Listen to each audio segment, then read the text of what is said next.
সেলেসাউদের ডাগআউটে ফিরছেন Neymar da Silva Santos, তাও আবার আগামী 5 আগস্ট সান্তোস বনাম জুভেন্টুডের ম্যাচের মধ্য দিয়েই।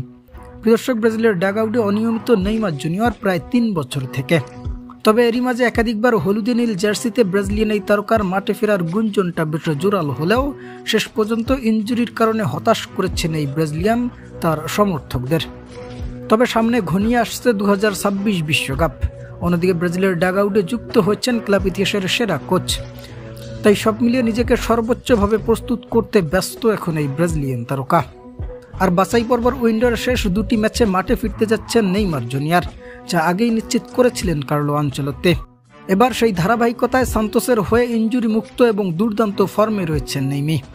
তাই ব্রাজিলের পরবর্তী ম্যাচে নেইমারকে মাঠে নামানোর আগে সরাসরি গ্যালারিতে বসে নেইমির পারফরমেন্স দেখতে আগামী 5 আগস্ট সান্তোস বনাম জুভেন্টুডের সেই ম্যাচে উপস্থিত হতে যাচ্ছেন হেড কোচ কার্লো আনচেলত্তি এবং ব্রাজিলের বর্তমান কোচিং প্যানেল থাকা বিভিন্ন টেকনিক্যাল ডিরেক্টর সহ থাকছে পুরো কমিটি, যেখানে এই ম্যাচে আনচেলত্তি সিদ্ধান্ত নিতে যাচ্ছেন আগামী সেপ্টেম্বরের উইন্ডোতে ব্রাজিলিয়ান এই তারকাকে তারা মাঠে ফেরাবেন কিনা।